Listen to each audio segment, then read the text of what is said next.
Thanks, Michael, and thanks, delegates and bus industry members. Just my luck to follow two eloquent international accents with my Aussie drawl, but hopefully you'll bear with me. I promise I won't go over time. I've seen myself on video before and I didn't really like it much, so hopefully I'll go fairly quickly. The first thing I wanted to talk about, I guess I'm going to concentrate more specifically on the bus industry in particular and bus customers in particular. So the first thing I'd like to do is just give you an idea of the parameters of the bus industry. Then I was going to talk about the big five issues that our customers want, and then just a quick mention of a new night network that we're bringing in. First of all, the Victorian bus industry. Help if I went forward, wouldn't it?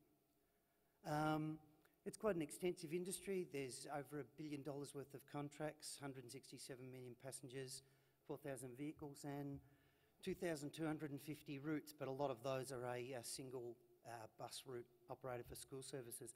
That map just shows you where the route services are and the black lines are the school services. Now, because we haven't got a lot of time, I was going to drill down into particular the metropolitan industry, and that's our current metropolitan industry. I've cut off the Mornington Peninsula there, so I hope people will forgive me, just to fit the map in. There's a contract value of 0.6 billion, 120 million passengers, 1,800 vehicles and 350 routes. And I thought it was interesting to do a comparison between the Victorian industry, or the metropolitan Melbourne industry, and the Singapore industry.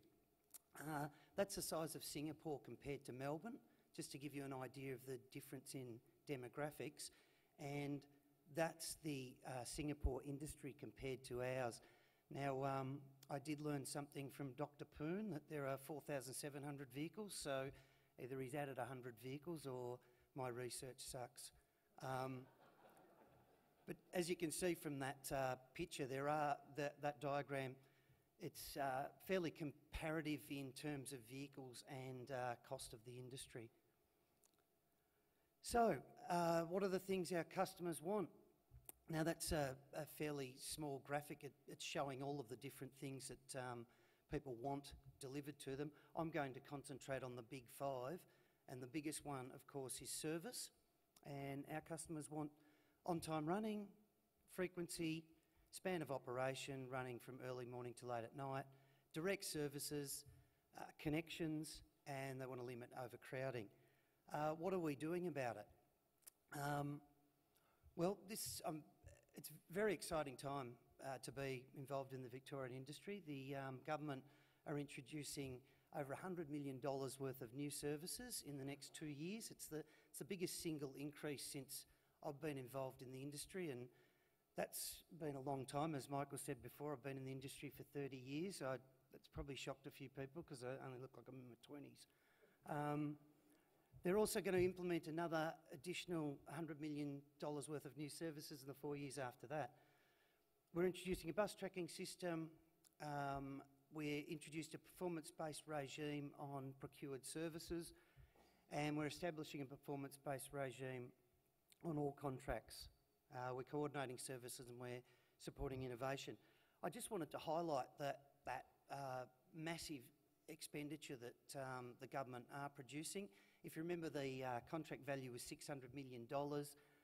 That's a third again of what we already spend on buses, and equates to around about 400 to 500 new buses coming online in the next 6 years. So it's a pretty exciting time to be part of the Victorian bus industry.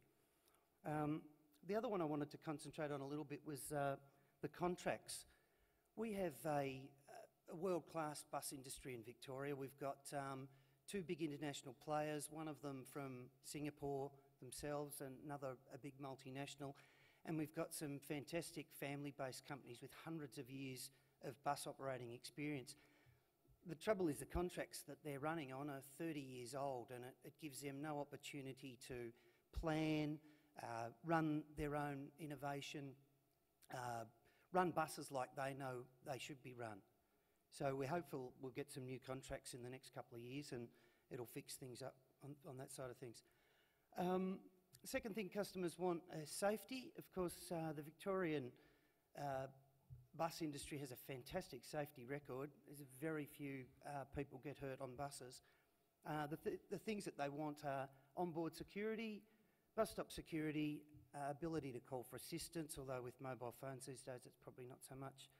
Credentials of the driver, like cabs have, and security cameras. Now, even though the security cameras is a low one, that's something we've just been not introducing. Most of our buses have security cameras on them, but there's no particular protocol to run those cameras. And I was told by a police officer not that long ago that even though they get a lot of convictions through CCTV cameras, if the proper chain of evidence isn't followed, those people could get off the charges if they actually challenge the vision. So we need to implement a protocol that'll make sure that doesn't happen.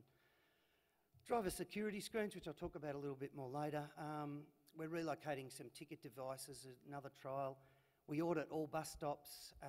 We're introducing some new security on some night buses, which are running in the regions. And we have a very close liaison with police, bus operators, Vic Roads, all the players, and we enforce safety standards. I was just highlighting the fact that we are introducing a trial on CCTV and the new security on the night services, which will operate throughout regional Victoria. The third thing is information. Now, this is a really big one at the moment. It obviously leads into the future as well, as been talked about by the other speakers. People want information. They want printed timetable information. They want to be able to read it. They want online information. They basically want the whole raft of what modern technology can give them in that sense. The things that we're doing about it at the moment, we have introduced a bus tracking system, which is working very well at the moment. That picture on the left of that screen just shows an example of what you can see on screen when you look at the bus tracking system.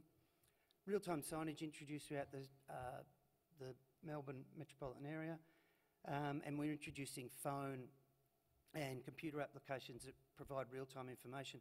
That they should be online by January of this next year, and we conduct market surveys.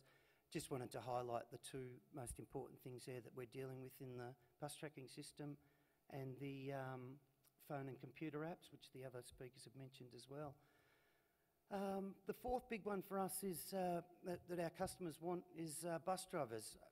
With autonomous vehicles, they may not be required soon, but at the moment they're still very much required. And they're the sorts of things they want in their bus drivers. They want them to be courteous and helpful.